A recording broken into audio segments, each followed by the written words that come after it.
Yesu ngo azamukirize. Yari afite umugaragu urwaye cyane, kubwo kwizera kwe Yesu aramukiza. Umusirikare abwira Yesu ati ntabwo bikwiye ko winjira iwanjye ndi mubi, tegekera uri nizeye ko arakira. Yesu atangazwa no kwizera k'uwo muntu, ati sinabona kwizera nk'uku nguku.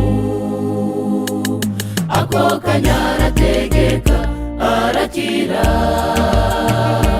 Nawe nshuti niwizera, Yesu aragukiza ibibazo byose ufite. Nawe yategekera abari, gira kwizera gushitse urakira.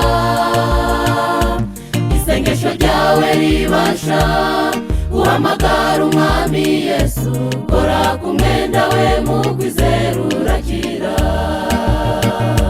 Nawe nshuti niwizera, Yesu aragukiza ibibazo byose ufite.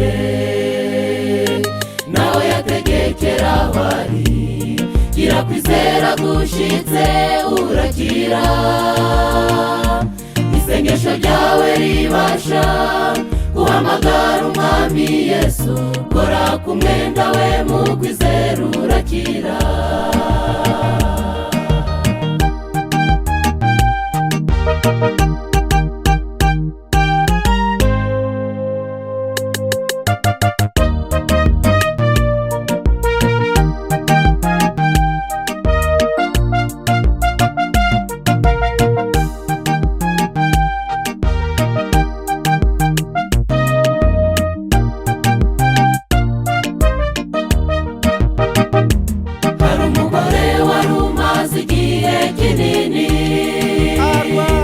Arwaye yarifuje yarabuze umukiza,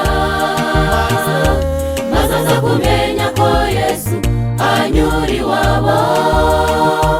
Ati ninkora ku mwenda we ndakira. Maze Yesu abaza abigishwa bati ndashaka kumenya umuntu nkozeho. Bati wakozweho n'abantu benshi Yesu. Yesu ati hari unkozeho by'umwihariko.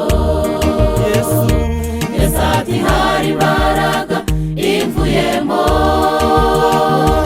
Uwo mugore ati ninjye ugukozeho. Kubwo kwizera kwe Yesu aramukiza. Nawe nshuti niwizera, Yesu aragukiza ibibazo byose ufite. Nawe yategekera abari, gira kwizera gushitse urakira. Isengesho ryawe ribasha guhamagara umwami Yesu, kora ku mwenda we mu kwizera urakira. Nawe nshuti niwizera, Yesu aragukiza ibibazo byose ufite. Nawe yategekera abari, gira kwizera gushitse urakira. Isengesho ryawe ribasha guhamagara umwami Yesu, kora ku mwenda we mu kwizera urakira.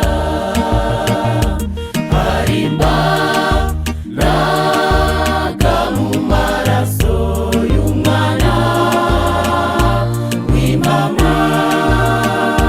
Hari imbaraga